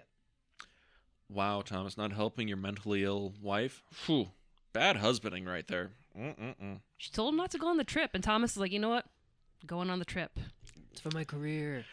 I love how the next scene transitions and they're in the carriage and they're both pissed off. And it's just like... He's like, I wish she would just be happy about me going on the trip. Like, I wish my husband would just listen to me. And it's like... Just steal right out of Barry Lyndon. Slight comedic cuts, which are super needed. And like they're here a little bit in this movie. Yeah. Small, because it's such a dark film. Yes. Like, we need now we're going to be neighbors. Like, we need that. Like, little tiny moments just to be like, oh, okay, cool. I love it how he's like kind of excited. We're going to be neighbors. Yeah. We need Willem Dafoe lighting up on a Christmas tree. Yeah. 100%. I just love that where he's like, yes, she is possessed now. Oh, well, no, the doctor means she's like, possessed by some sort of affliction. He's like, no, possessed, like from a demon. I just said that. It's almost like an SNL sketch in some of those like deliveries. Yeah, but, it's very on purpose. Oh, children, you're afraid of the monster in the dark? You'll be fine. Good night. Close the door. All the lights turn off. Can we talk about that eventually too? Oh, absolutely. We can talk about it now.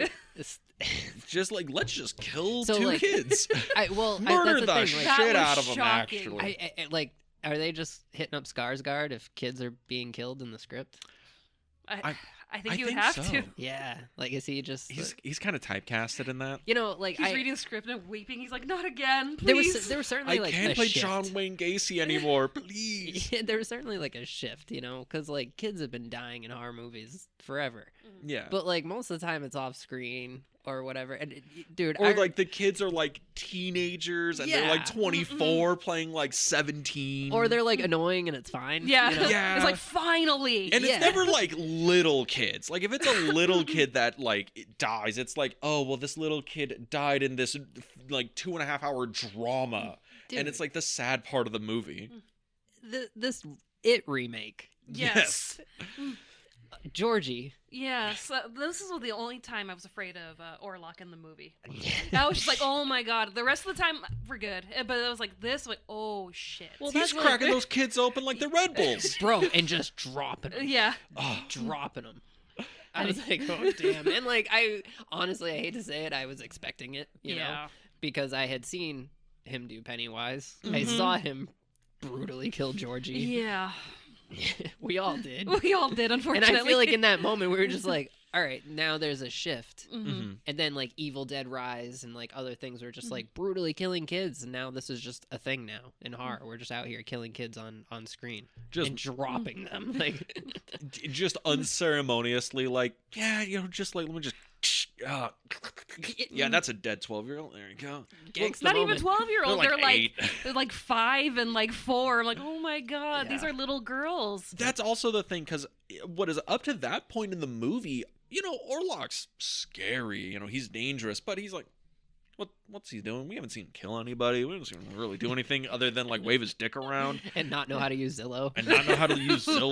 But then it's just like, and then it's like, oh, he's gonna come 3 nights to Ellen, and he will torment that. Okay, whatever. We gotta talk about that scene. And then we hard cut, and it's just like, let me just like kill these 2 kids. Oh, this woman, let me fuck her up too. Yeah, and then Aaron Taylor Johnson will bang the corpse later. It's a He deals with it. The man loved his wife. A little too much. Yeah. Some would say not enough. Who? Craven the Hunter. But yeah, what scene you were talking about? When Orlok and Ellen finally come face to face. Yes, when Orlok finally comes to Vilsburg. Also after the boat scene too, which is like, I love that. We probably didn't need a 90-minute or 2-hour movie called Last Sail of the Demeter. We didn't need that movie, but a nice little like 5-minute scene was good. What are your quick thoughts on Last Voyage of the Demeter? None. Because you haven't seen it, right? Correct. Same. Yeah. That's That's the. I kind of wanted a little more of that. Just a personal thing. Really? I just think that story on the boat of well, how the last voyage of the Demeter was pitched was just like, hey, this is Alien On a sailboat, and it's Dracula. And to me, I was just like, that's the coolest fucking thing I've ever heard in my life. And then I started to remember Nosferatu and how this was just like that small part, like in the middle of the movie. And I was just like, holy shit, this is awesome.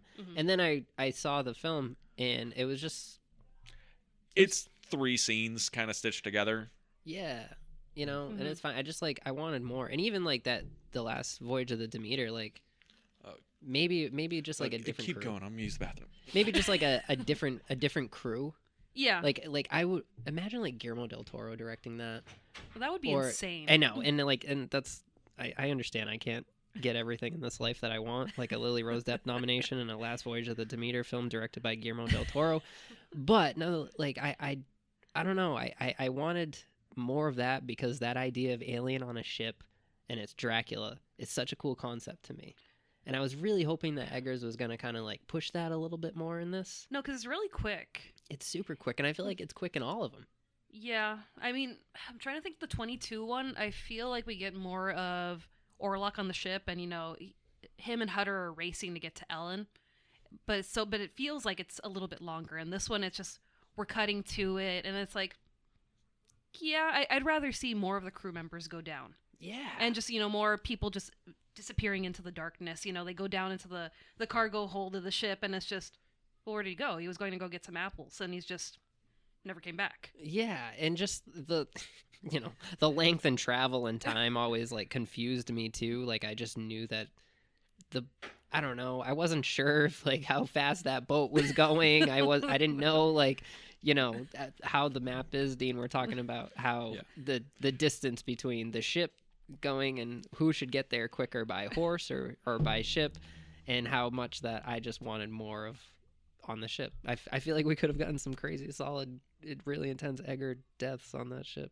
I will say this: Orlok's coming from the Carpathian Mountains in a landlocked part of the country to another landlocked country. How the fuck is he taking a boat anywhere? He borrowed from the Muppets movie, the one with Jason Segel, and he traveled by map. When you travel by map, you're just there instantly. You know what? Makes sense. Makes sense. I totally forgot about Jason Segel and Dracula and forgetting Sarah Marshall. I love that movie. Could Jason Segel have made a better Hutter? I want that Dracula play to be a real thing. Dean hasn't seen Forgetting Sarah Marshall, so he has no idea what she's talking about. Can we set up like an event and have Jason Segel just do the Dracula play with the puppets?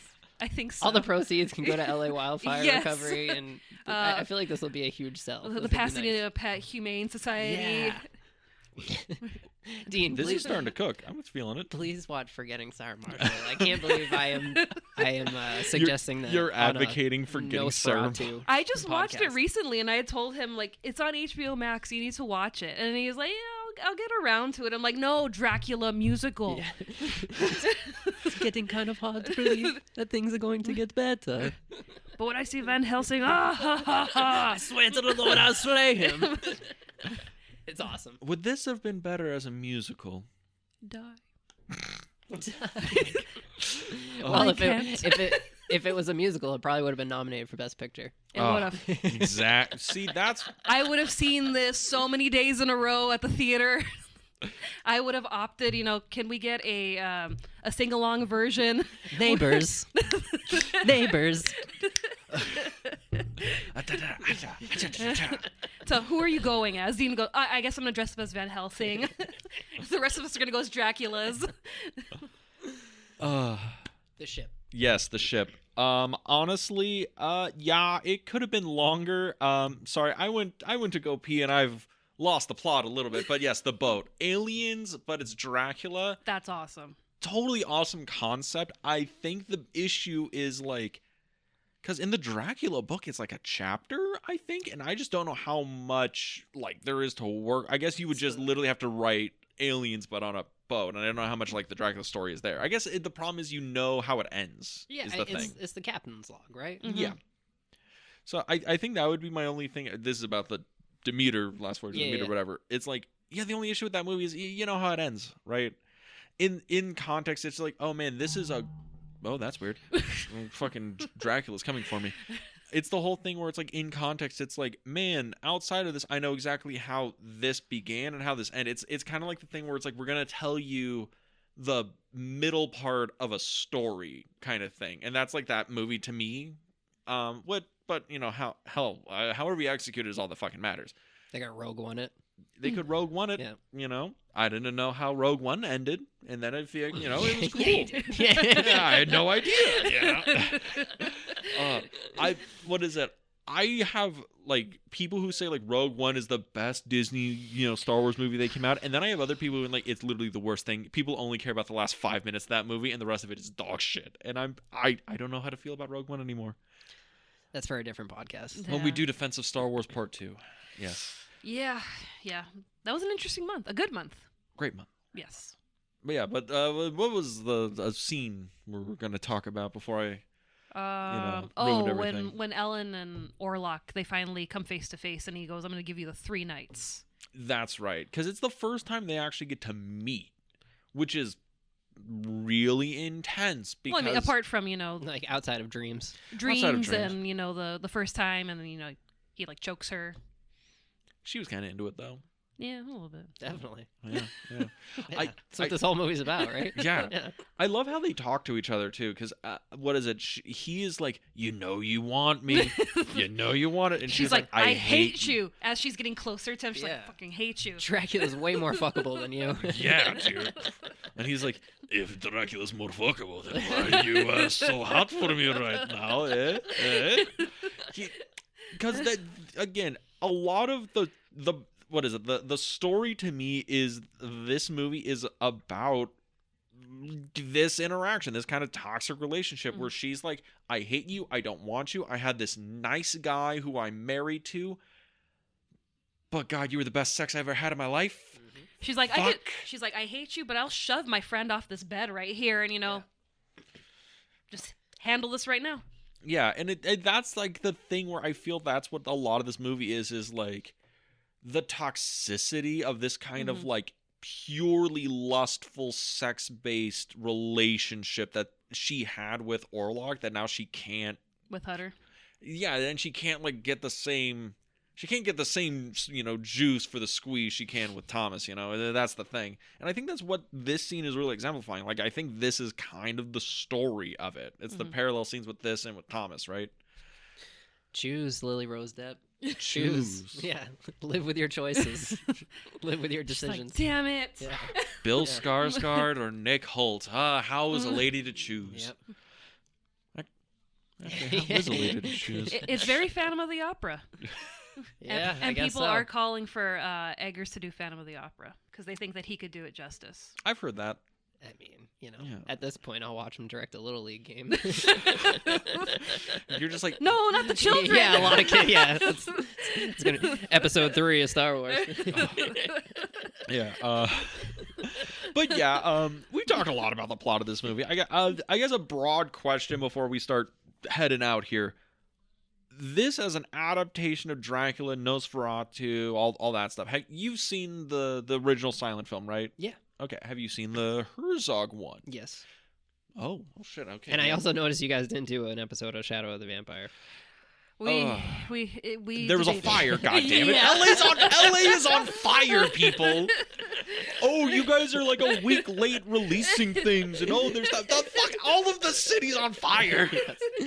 I didn't know if were you planning on doing one? There was a plan, yeah. Like it's fucking awful to try and find a copy of that movie, but I found a physical copy of that movie. And I was nice. Like, Where were we? Were we at the used bookstore? Yeah, it was Book Off in Fullerton, I think. Used books in Fullerton. Yeah, but the thing is with that is it has a commentary by Nicolas Cage because he's the producer of the film. That's right. Yeah. Mm-hmm. And I'm like, I bought it because I need that. I need Nicolas Cage talking about need Nosferatu. long legs. You I need need long it. legs telling you about it. I need it so. Does he do the fucking commentary as long legs? He's been like, I've been workshopping this character for a while. Fuck. I started to Trump there for a second. Yeah, I don't know like, why. that's a little Trumpian, less Cage. We need Rage Cage. Nosferatu started the plague. God, guys, Nosferatu started the plague.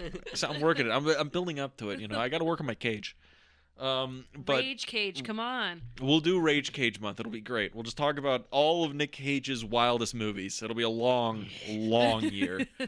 But yeah. But this, as you know, as it power ranks with the other Nosferatu films, right? Because I think we talked about this in like context of Eggers films, right? Yeah. I think I made my thing where it's like this is his worst film, but it's not a bad film in any way. Can you rank the Eggers films for me? Yeah, I can do mine. My number 1 is The Lighthouse. My number 2 is The Wish. My number 3 is The Northman, and my number 4 is the Nosferatu. That's my 4. You like Northman better than Nosferatu? I gotta revisit it. Okay, dude, I'm gonna tell you this right now. The ending of that movie, where it's 2 Vikings sword fighting on top of a volcano. Yeah, it's bomb. Yeah, dude. Yeah, are you fucking kidding me? That's the greatest ending in all of like cinema history. Are they naked when they're doing that? Yeah, but you don't see dong. Well, it's an Eggers movie. It's an Eggers movie. Well, that's what I've been seeing. People are like, "That's how all his movies end." I'm like, really? Everyone's just naked at the end of his movies? Yeah. Actually, Yeah, yeah, kinda. actually, yeah, basically. yeah. Actually, now that you mention it, yeah, they're in every movie they end naked. They all start with clothes on. Fuck, I just realized that. Yeah, they all end with naked people. See, But this yeah. is what I'm talking about. The more and more you watch these movies, the more and more you're gonna see. The more you know. The Yeah. more you know. Yeah. But yeah, those would be my 4 because I really do like the Northman, but like the Lighthouse is like so fucking good. Like that movie speaks to me on like a personal level, as a former lighthouse keeper. But yeah, but what about you? Number 4, I'll start there. Would be Okay, the okay. Northman. Okay, not your cup of tea. No, I liked it, but again, like this is his Is it like worst film, but I'm not saying that it's a bad film. I just think it's the one that's not as good as the others, but I still enjoy it, and I'm excited to revisit it. I see. And then number 3, Nosferatu. I see. And that answer might change, as the years go by, but in this moment, number 2 is The Lighthouse and number 1 is The Witch.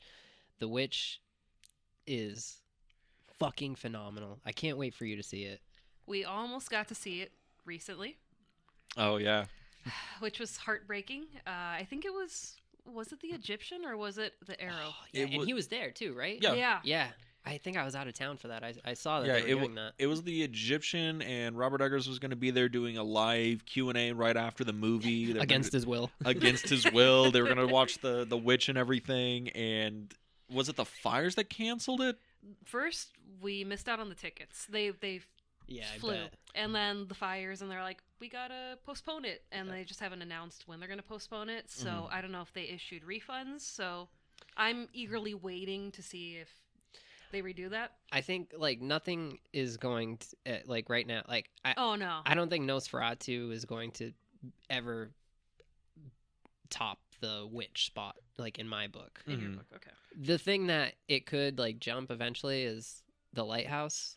I just doubt it, man. I'm a born and raised in New England. I fucking love horror movies. I love real authentic shit like this. This movie speaks to you on a spiritual level. The Lighthouse is fucking dope, dude. It's so so funny. good. It's so funny. It's so funny. And it's so weird and complex. And only these people could have made this movie. If anybody else stepped in here and replaced somebody else, this movie would not have worked the way that it did. And there's a lot to say similar with Nosferatu. But, it is a remake. Mm-hmm. So I do want to note that that's probably one of the reasons why it's not going to take the number 1 or 2 spot from me. Mm-hmm. The Witch and the Lighthouse just felt so original.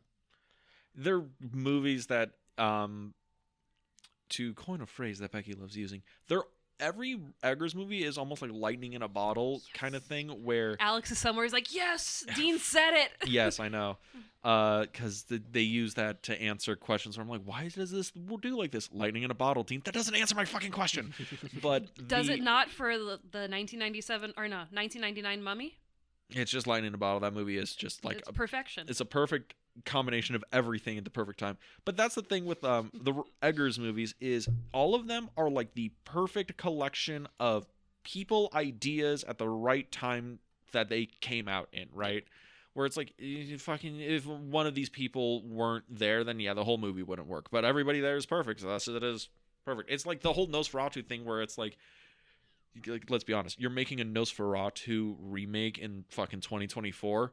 Yeah, on paper, that's probably not going to be a very interesting movie. And then it's like, oh, you got like 5 of the fucking best actors working in Hollywood. And okay, Robert Eggers, you fucking did, you did the thing again. You hit lightning in a bottle again. You sold us. You sold us. But then this in like the power rankings of the Nosferatu films, where it's like, which is the best Nosferatu movie? And like, you know, like for me, like the silent film is just it's a 100-year-old movie that still fucking holds up. You know, respect your elders, man. Respect your elders. But then it's like this in the Herzog movie, and it's like I really like Kinski's Nosferatu. I really like Kinski's Dracula. But so it's like those two. But I would probably say this is like better than Herzog's movie. But I would agree. But I haven't seen Herzog's movie in a while, so. I will say, I You feel saw like like a few weeks ago. What are you talking about? There's Well, I a haven't lot seen it more 30 rats. times yet. There's more rats in this one. There is more Yeah. rats. Yeah. Yeah. I think, dude, I don't know. It's hard, man. Like, I respect my elders, so I'm gonna say the original is better. Mm-hmm. But I don't know. Am I like this Eggers movie is really fucking awesome. I'm not like they made Nosferatu in 1922, so 102 years later this team could do this. But like in a lot of ways, it does kind of feel like that in their own way. But what I will say is I like the Eggers remake and the 1922 original better than Herzog. Yeah. And I didn't hate Herzog's. I thought there was a lot to it that I liked. There's a lot of differences that just I appreciated, but it's got the number 3 spot.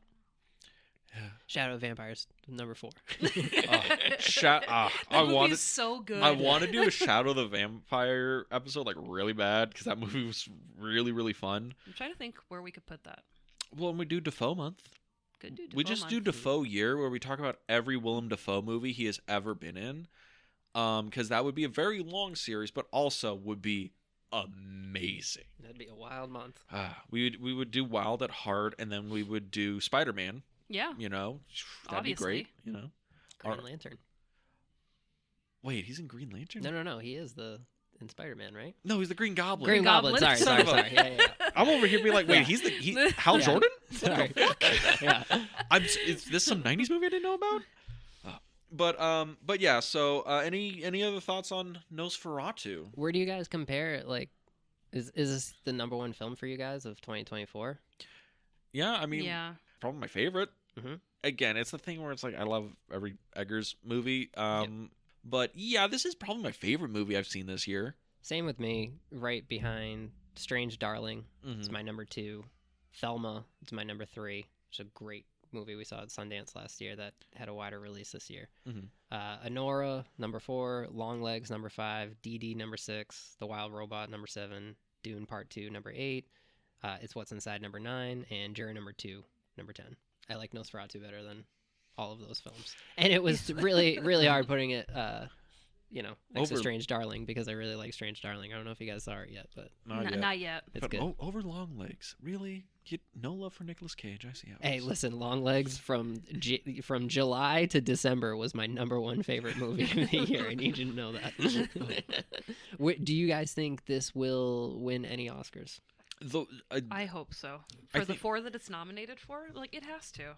I think I said earlier I was like production design and makeup. I was really strong about. Those are the 2 I'm like really, really good chances. Cinematography, I want it to, but You know what's bothering me? What? Everything that they're going up against. Production design is like amazing and yet should Mhm. win, but like, is it gonna beat Wicked? See, that's the thing with Wicked. They're doing it. It's the whole thing where it's like it's a fairy tale musical and they're Mhm. recreating this and that. But it's the thing where the fight's gonna be between we created a world Mhm. with Nosferatu, it's like we recreated history. Well, we right? also built it too. It's not green screen. It's, physical either locations, or they built the town of Wismar, or, they're out with the gypsies and, actual wild terrain in the Czech Republic. And it's like, no, they're actually going places versus, putting these actors in front of green screens and whatever practical effects that you can have there. It's like, no, they actually immersed you into a world versus, yeah, it's pretty. And we're singing. And it's like, no. And the authenticity of it, going to these real places to do it, should absolutely be celebrated. Exactly. Because I'm sure it took a lot of work and money to get everybody there. It is funny because you say that, and I actually have like the numbers right now. Like they released like the budget of the movie, right? $50 million for the whole thing. The Northman cost double this. Ooh. The Northman was $100 million. This was a $50 million film. Well, there's no volcanoes in this. That's what I was going to say. Like, Yeah. That's the thing. They built a real volcano. they did. That's expensive. And Only one swinging dick in this one. There's a lot of swinging dicks in the Northman. That adds up. So many. Yeah. It was like $100,000 an inch on there. God damn. But with the box office right now, because it's still counting, because it's still in theaters. Also, if anyone's listening and made it this far, go see it in a theater. It's really good. Please. Yeah. If you're in LA, go to I don't think the New Bev's playing it anymore, is it? I think they extended it, but I don't know if it's finally timed out of it. The Frida, they're still going. Oh, dude, go to Frida. And hey, guys, thank you so much for introducing me to the Frida. I love the Frida. It's a wonderful place. Shout out to the Frida. Great place. Yes, we love the Frida. And the New Bev was awesome. Yeah, I mean, this movie is shot on 35 millimeter. New Bev only plays in 35 millimeter. That's was like, we have to go. Yeah, I'm glad you guys did. But El Coyote for dinner. Oh my god. I love El Coyote. Only cool people do that. Only cool people go to El Coyote for dinner after a New Bev screening. That's true. That's true. Honestly, like, before I forget, the movie made $160 million as of this morning. It's like the highest grossing horror movie of 2024. You can do whatever you want now, Eggers. Boom. Yep. Nailing it. But about the whole like screening thing, I really want to get through the whole thing of right after we saw the movie and Becky's mental breakdown. Oh yeah. Please share. Because we're after seeing the movie, I'm like, I've bought it. And I'm like, I like it. It's really pretty. It's cool. I already seen it. I had processed my feelings on it. Great movie. Really like it. You already knew about the mustache. Already knew about the mustache. Already had it like written on my letterbox 4 out of 5. Great movie. 100% go see it. It's super good. And then we go and see it. We're walking out. I'm like, how'd you like the movie? And Becky's like, I don't know. Yeah. Who am I? Yeah. And we're sitting, and I swear it is a half hour of us just talking about the movie so she could be like, I should love it, but do I hate it? Is it awful? No, it's perfect. But there's something wrong, and it's wonderful. It was so adorable. She could not come up with anything she could figure out why she didn't like the movie, but she couldn't figure out why she liked it at all. It was great. Yeah. It's something to talk about, and I think you guys will have similar conversations after you watch The Witch and The Northman. In the Lighthouse, of course. It was just weird, because usually I walk out of a movie and I know I loved it, I hated it, and this one was just, I know I love it, but there's something, there's a block there that I just can't get over, and I was like, oh, I wanted more Ellen and more Orlok. She made fun of me for having the same reaction when I saw Megalopolis. I still haven't seen Megalopolis. Okay, so that makes me so happy. No. Because Dean is just like, please, somebody watch it, and everyone's like, I don't know, maybe some year. Megalopolis is one of the worst films I have ever seen, while simultaneously being one of the most beautifully pure films I think I've ever seen. Is this your juror number 2? Yes. Yeah. God damn it. Grandfather thing, right? Watching this, I'm like, fucking Cook Coppola. I love that movie. It is like beautiful, the amount of like cocaine on screen. But it's also a thing where I'm like, I cannot objectively recommend this movie to anybody because what was the contest that they were having for this movie that you kept sending me? It was like to a theater in like Atlanta, Georgia. He's like, yes, we got to try to get. I'm like, I want to see this movie to begin with, and you want me to go to Atlanta to see this? It was a sweepstakes thing where Francis Ford Coppola was like, I have a movie hotel. It's a hotel in Georgia where it's like based around movies. So it's like big, epic amphitheater, huge high class rooms, whatever. And it's like you would win an all expenses paid trip. You would go to this like fucking resort in like Atlanta. You would see the movie. He's like, I will be there and I will sit next to you and we will like talk about the fucking movie, right? And it was like a thing for like 2 people. And I was like, I want to just fucking sit and shoot the shit with Coppola about like Megalopolis. I'd be like, dude, this movie's kind of trash, but goddamn it, I love it. And he's like, okay, well, I hoped you would liked it, but okay, I guess you kind of like it. But yeah, that was a sweepstakes thing. I would have been like, I'm not here for that. No. I need to hear about Al Pacino on The Godfather. I need to hear about a lot of other things that are Right. not Megalopolis. Like We've been in Apocalypse Now. We've Yeah. been in the same room as the man. We sat, basically from here to where those bookshelves are with the man. Yeah. I mean, Did If we you- could talk to him? No, but we were, right there making eye contact. if you had a very successful wine business, would you sell it to make Megalopolis? Ooh, Lord. Honestly, He so would.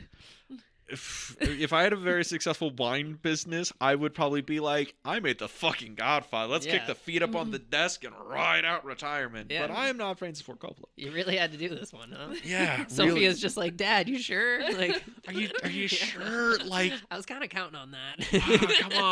come on. Ugh. I don't. Back to Nosferatu. It kills me, but I don't think it's gonna win any Oscars.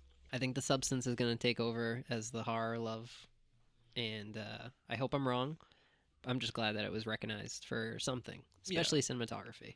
Yeah, because cinematography, it's against The Brutalist, Dune Part 2, Amelia Perez, Maria, and that's it. It's probably gonna be Amelia Perez. My or, God. Well, Amelia Perez it is could going be to The win. Brutalist. Amelia Perez is going to win 12 Oscars and be the most Oscar-winning movie in Oscars history. You've heard that, right? You I know. can't speak on it. I haven't seen Amelia Perez yet, and I will. Yes. I'm going to. Yes.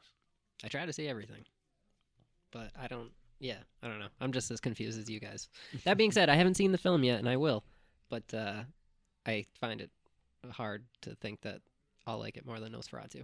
But on Nosferatu, any last things to say about this film? Even though we've meandered and tangented and gone off on a million of sidetracks, any last things to say about Nosferatu before we get out of here?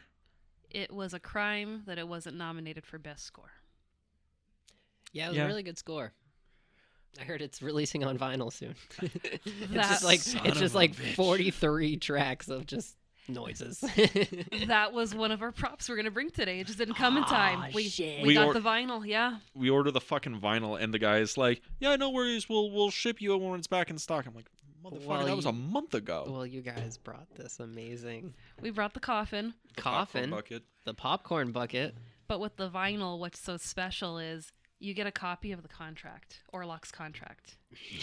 It's And- so fucking cool And looking. it's big too, so it's like something that you could frame. And I was just like, we'd have the coffin, we'd have the contract, could have had everything. Are you able to read the contract on like It's an ancient Romanian. yeah, You know, I The language dabbled. of my forefathers. Like, Yeah. sure, that works, I guess. sign here. Yeah. It doesn't say I'm gonna fuck your wife. I swear. yeah. It's not divorce papers. Psych! You no longer have wife. I think Eggers fucking crushed this movie. I really enjoyed Nosferatu. It was so weird. It was so uncomfortable, yet beautiful. Lily Rose Depp just fucking, Stole the show. she really did. Mm. And I'm really excited to see what they all do next, but specifically Eggers and Lily Rose Depp. Called Labyrinth 2. Or the werewolf one, depending.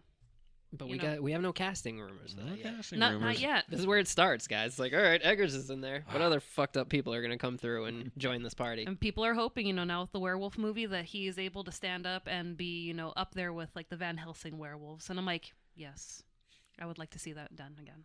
Eggers, man. Wait till he does the Mummy movie. That'll happen. But yeah. With Brendan Fraser Oh, of course. and your girl. Oh, Everyone's girl. Yeah. it's gonna be so good. But yeah, big fan. Really like Nosferatu. It's a thing where it's like you guys kind of got to see it while it's still in theaters because it's really, really good. And when it comes out, please own it on physical media. Yes, 4K. Yeah. Buy the Steelbook. Yeah, It helps some people here. it does. Yes, it pays rent. But yeah, that is Nosferatu. Would we like to let everybody know what we're doing next month, where they can go, plug anything?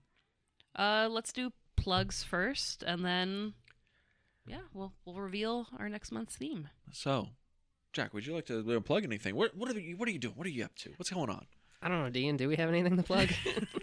I sent you a script. We're kind of working on that. Yeah, super excited to do that if we can make that happen. My life has kind of been put on hold due to the LA fires recently, but we're very thankful and we're grateful that we still have a place to go back to. So once we're able to do that, the artist is coming out, and I'm very excited to write some stuff this year and make it happen. So people can look out for that. All right. Anywhere they can follow you to see what's going on? Yeah, I'm Jack Nev on Instagram, and that's the only social platform I'm on right now. Might switch over to Blue Sky. We'll see. All right. After the death of Twitter. Yes. Yeah. But yeah, man, weird time to be a LA resident, but happy and thankful that we're here and we're still creative and still talking about what we love is movies. And in this time, I encourage everybody to write your stuff and make your stuff, because not only do we want to see it, but we want to talk about it too. I like it. Yeah. I like it. But we need to plug something as well, and that is what we are doing next month. Yes, next month we are returning to an old theme. I'm excited to do this month. We're talking about John Carpenter again. Oh, shit. Yes. What is it? We did a John Carpenter month last year, or maybe like 2 years ago. The year before, yeah. Where we did like his 80s run, right? But we did like the five big ones, right? It was like Escape from LA, The Thing, or Escape from New York, The Thing, Starman, They Live, and now we're going to do the other half of it. So, and we're going to start with my all-time favorite, The Fog. Yes. Word. Big fan. Are you doing any ones before The Fog? We've already done Halloween, Okay. Assault on Precinct 13, Sick. and the only one we haven't done is Dark Star for before The Fog. Yeah. Mm-hmm. And then we can do Dark Star, But yeah. Can I tell you guys something fucked up really quick? Oh, please. One of my first, I was telling the story on the Shining podcast about how my dad was a huge horror fan. Had this collection, so when he passed away, I kind of took over this collection. That's how I started watching movies. One of my first memories as like a kid, like when I think of like, all right, what was like one of the first memories you have? I remember like waking up in the middle of the night and hearing like just a bunch of people talking, and it sounded like there was just like a party going on in my house. And I was so curious. I got out of bed. It was like around Christmas time. Everybody was home, and like I peeked around a corner and there was nobody there, but my dad was watching TV. And I just remember very specifically hearing what they were talking about on TV. And it was just a bunch of guys in a bar talking about how they are vampire killers. Oh my God. And I tell this story to people because I'm just like, yeah, one of my first memories ever, like not even watching, I didn't even know what a movie was really. I just remember hearing about these guys like in a bar, and I haven't seen it since, to be honest with you, convincing these girls like, oh, what do you do for a living? Oh, kill vampires. That's what we do. Is your first memory John Carpenter's vampire? Oh, that's what I'm telling. That's what I'm telling you on the podcast, Dean. It's one of my first memories ever. Is just not watching it, but listening to that conversation of that scene in the bar and vampires. Is James Woods' voice just embedded in your soul yeah, forever? Dude, I've been rewatching Entourage too, and he makes an appearance here and there, and I'm just like, yeah, that's the guy. That's him.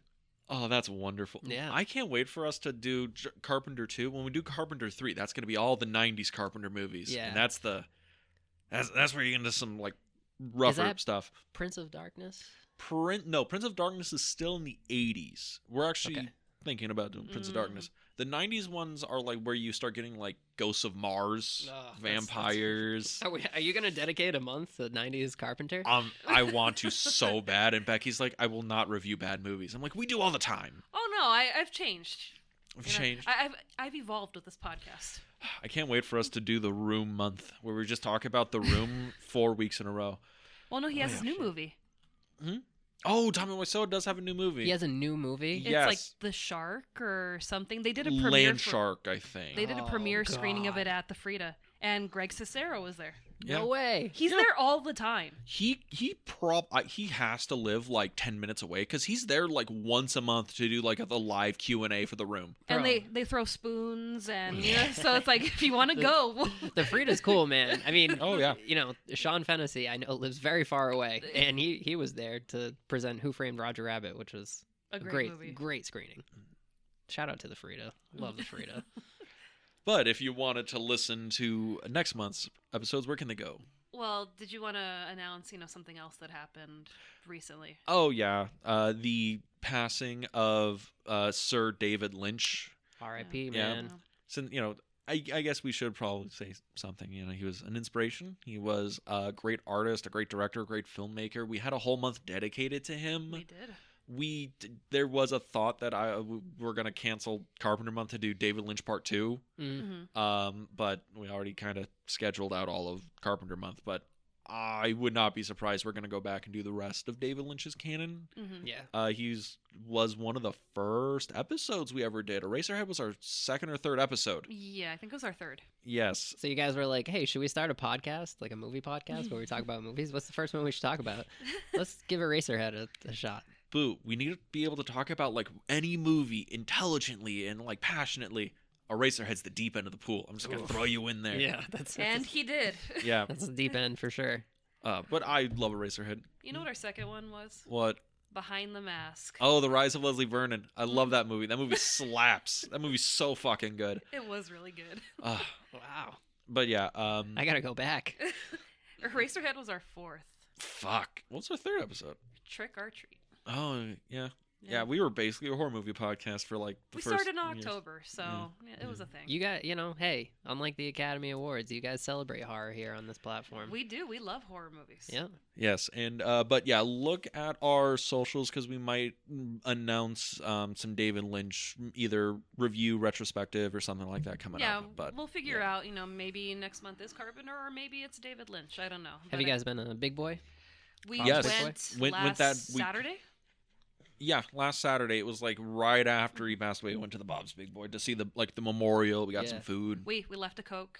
Nice. Yeah, Kelsey and I were there last Friday, so we're probably there the day before you guys. Yeah. Yeah.